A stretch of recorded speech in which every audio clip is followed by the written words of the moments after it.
ക്രിസ്തുവിനെ സ്നേഹിക്കുന്നവർക്ക് പ്രശ്നങ്ങൾ ഉണ്ടാകുമോ? അതിന് ഉദാഹരണമാണ് മാർത്തയുടെയും മറിയയുടെയും ലാസറിൻ്റെയും ഭവനം.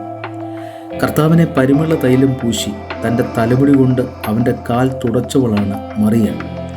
യേശുക്രിസ്തു തങ്ങളുടെ ഭവനത്തിൽ വരുമ്പോൾ അവനെ വീട്ടിൽ കൈക്കൊണ്ട് സൽക്കരിച്ചിരുന്ന മാർത്തയെയും മറിയയെയും ലൂക്കോസ് 10-ാം അധ്യായത്തിലെ 38 മുതലുള്ള വാക്യങ്ങളിൽ നമ്മൾ വായിക്കുന്നു. കർത്താവ് അവരെയും അവർ കർത്താവിനെയും സ്നേഹിച്ചു. ആ ഭവനത്തിൽ ലാസർ ദീനമായി കിടക്കുന്ന കാര്യം യോഹന്നാൻ 11:1 നമ്മൾ വായിക്കുന്നു. വാക്യം 5 പറയുന്നത് യേശു മാർത്തയെയും അവളുടെ സഹോദരിയെയും ലാസറിനെയും സ്നേഹിച്ചു എന്നാണ്. അതുകൊണ്ട് തന്നെയാണ് ലാസർ രോഗിയായി കിടക്കുമ്പോൾ ആ സഹോദരിമാർ അവൻ്റെ അടുക്കൽ ആളയിച്ച് പറയിപ്പിച്ചത്, കർത്താവേ, നിനക്ക് പ്രിയനായവൻ ദീനമായി കിടക്കുന്നു എന്ന്. യേശു സ്നേഹിച്ച യേശുവിന് പ്രിയനായവൻ ഇതാ ദീനമായി കിടക്കുന്നു. പലപ്പോഴും നമുക്ക് ഉൾക്കൊള്ളാൻ കഴിയാത്ത ഒരു കാര്യമാണിത്. യേശു സൗഖ്യദായകനാണ്.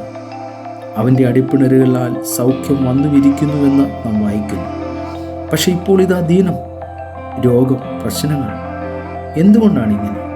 ഒരുപക്ഷെ ലോകത്ത് ഒട്ടനവധി വിശ്വാസികളുടെ ഉള്ളിൽ ഉയരുന്നൊരു ചോദ്യമാണ്, എന്തുകൊണ്ട് എനിക്കിങ്ങനെ ഭവിച്ചു? എൻ്റെ ഭവനത്തിൽ ഈ അവസ്ഥകൾ എന്തുകൊണ്ടുണ്ടായി? ഇത്തരത്തിലുള്ള ഒരുപാട് ചോദ്യങ്ങൾ വിശ്വാസിയുടെ ഹൃദയത്തിൽ കൂടെ പലപ്പോഴും കടന്നു പോകുന്നു. വാക്യം 4 പറയുന്നു, യേശു അത് കേട്ടിട്ട് ഈ ദീനം മരണത്തിനായിട്ടല്ല, ദൈവപുത്രൻ മഹത്വപ്പെടേണ്ടതിന്, ദൈവത്തിൻ്റെ മഹത്വത്തിനായിട്ടത്രേ എന്ന് പറഞ്ഞു. ദൈവത്തിൻ്റെ നാമമഹത്വത്തിനായിട്ട് തൻ്റെ മക്കളെ കർത്താവ് ഉപയോഗിക്കുന്നു. മരിച്ച് നാറ്റം വമിച്ചവനെ കർത്താവ് ജീവനുള്ളവനായി പുറത്തേക്ക് കൊണ്ടുവരുന്നതായി തുടർന്ന് നാം വായിക്കുന്നു. പ്രിയരെ, ഈ പ്രശ്നങ്ങൾ, ഈ ദീനം, ഈ രോഗം, ഈ ക്ലേശം നമ്മുടെ കർത്താവിൻ്റെ നാമം, അവൻ്റെ മഹത്വം നമ്മിൽ വെളിപ്പെടുത്താനാണെന്ന് നമ്മോട് പറയണം.